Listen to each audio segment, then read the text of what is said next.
If I could go in a time machine back to when I was a little girl and have a conversation with her, I would not tell her that she needs to be smarter or stronger, but I would tell her that she does not need to be perfect in order to be loved. You don't need to be perfect in order to be worthy. You are just enough as you are. You're allowed to be messy and still be loved. Everything that you feel makes sense. Hey, and welcome back to my channel. If you're new here, welcome. I'm so excited that you're tuning in. My name is Angelica, and around here we talk real life fitness, money moves, healing, and how to build a life that feels good for you, not just looks good. This space is built with intention, honesty, and learning how to show up for ourselves one day at a time. In this video, I'm going to be talking to my younger self, and honestly for anyone else who feels like they've had to hold it together for way too long. I'll be reflecting on what it means to live in survival mode and how I confused productivity with self-worth, and what I've learned about embracing my humanity without judgment.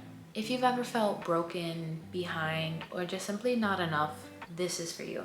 I grew up in survival mode. I recently released a video talking about my hard shell, releasing that, softening up, and how the survival state that I was in really manifested that hard shell. And I believe that there's a lot that comes from being in survival mode, and there's a lot of internal anxieties and things of that nature. When I speak specifically about survival mode in this video, I'm talking about the constant need to be doing something.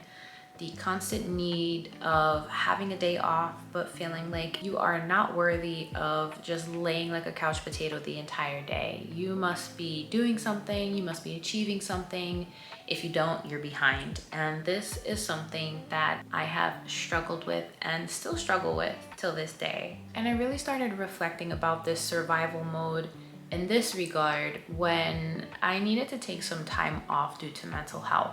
And during this time, I was feeling so down, so depressed, so just blah. And I remember just being so tired and just wanting to lay down and rest. And my mind was like, we gotta be moving. We have to be doing something. What are we doing? Why are we laying down? This isn't right. We need to be out there moving, making money, getting closer to making more money. Like, it pretty much was all about money and what I need to do in order to make more, or what do I need to do in order to make it more efficient. Everything was revolved around that. And in that moment, I just thought to myself, like, wow, I am not feeling good. I am just mentally and physically exhausted, and here I am still worried about what I should be doing. When this moment came up for me, I kind of just worked through it, and I said, you know what, I'm going to allow myself to kind of just talk to myself in this way because I need this rest. And I started to learn that I wasn't being lazy, I just wasn't listening to my body. I started questioning, what am I in a rush for? Who am I doing this for? I have a roof over my head and I have all the things I need of me in order to survive. Why do I still feel like it's not enough? If this is how I feel now and I have all the things so that I can survive comfortably, this feeling will never end.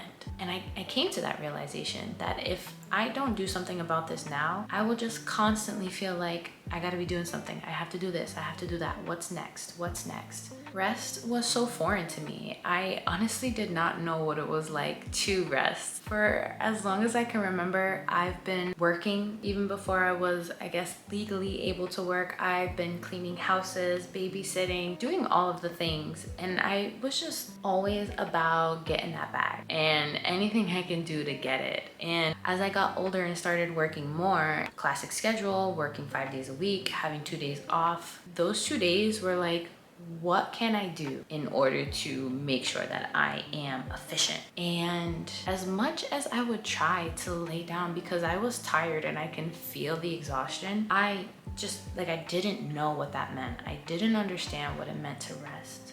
And it was so hard, and still is so hard, to unlearn the toxic thoughts and things that I would say to myself about how I wasn't worthy of resting yet. And a piece of me believes that the stillness would have allowed feelings and emotions to surface that I wasn't ready to deal with. So constantly being busy allows you to constantly be busy, and when you're busy, you're worried about all the busyness. And as all the busyness is going on out here, there's the internal busyness that you've been dealing with your entire life, that survival mode, that pain, that grief, all of the stuff that's going on the inside is still happening. But when you have all the busyness out here, it tends to be much louder. And when you stop the busyness out here, the internal busyness starts to get louder.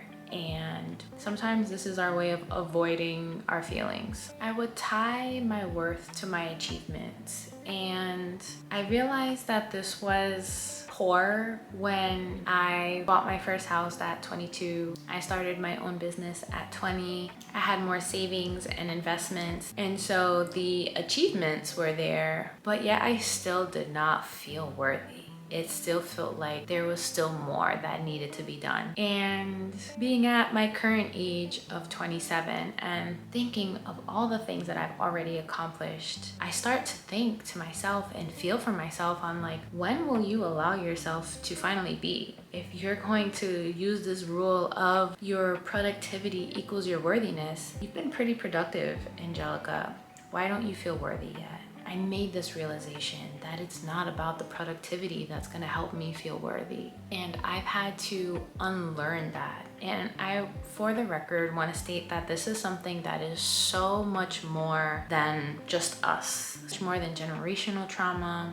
This is a lot to do with the world that we live in and how things have formed and shaped our society. And that can make it that much harder because it's not only what you're battling with internally and what you're battling with from your family, but you're also battling with society and what society deems to be normal. But once you start to unlearn this, you realize that your worth is not up for debate. You are worthy just for the fact that you are a divine human being. You hear very often from so many sources that it's most advantageous to be living in the present, not in the past, not in the future, but in the present. That always sounded like something nice to me, but honestly, it just felt like, what does that even mean? And is that even realistic? I was in the constant state of living in the past or living in the future and never in the present. And I can say that to you confidently because I finally experienced what it feels like to live in the present, and that feeling is so unfamiliar to me. And it's a great unfamiliar feeling. I started to really notice the advantages of being present when I started to meditate. And I started meditating at this point probably about over 8 years ago. And I haven't been super consistent, but there have been these gaps in my life where I have been consistent with meditation, let's say for like 2 months at most. And when I say consistent, you know, meditating every day. And there gets to a point in your meditation where you're learning how to just be through the thoughts and not attach yourself to them, and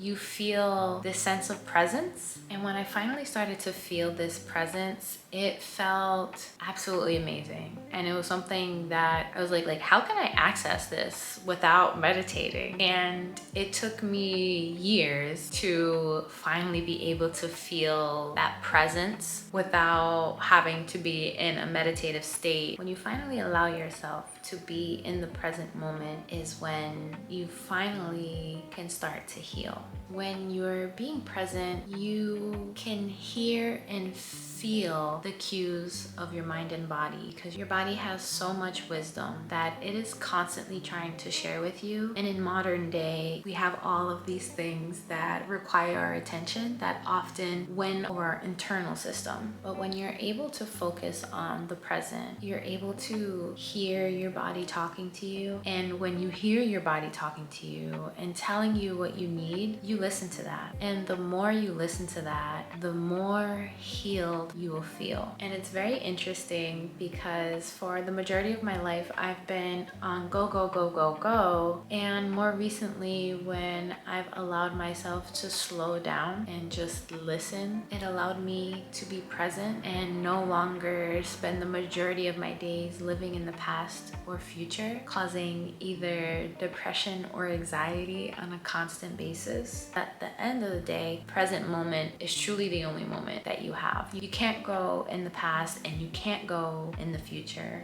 The only moment you have right now is the current moment. And as you know, this channel is for honesty, and I'm going to be honest in saying that there are days where I spend most of the day in past, and there are days where I spend most of the day in future, but I have gotten so much better, and it's about progress. And I don't believe as human beings that we're able to constantly be in one state at 24/7. But what I believe is a realistic goal is being present more often than not. I still have those days where I feel broken and stuck, but there are tools that we have that we can grab from our toolbox to help. And one of the biggest and best tools in that box is going to be compassion. A very helpful trick that I do every once in a while when I'm struggling with showing myself some compassion or someone else compassion. As an example, if you're being hard on yourself, imagine yourself as a young child, and imagine all the things that you're saying to yourself.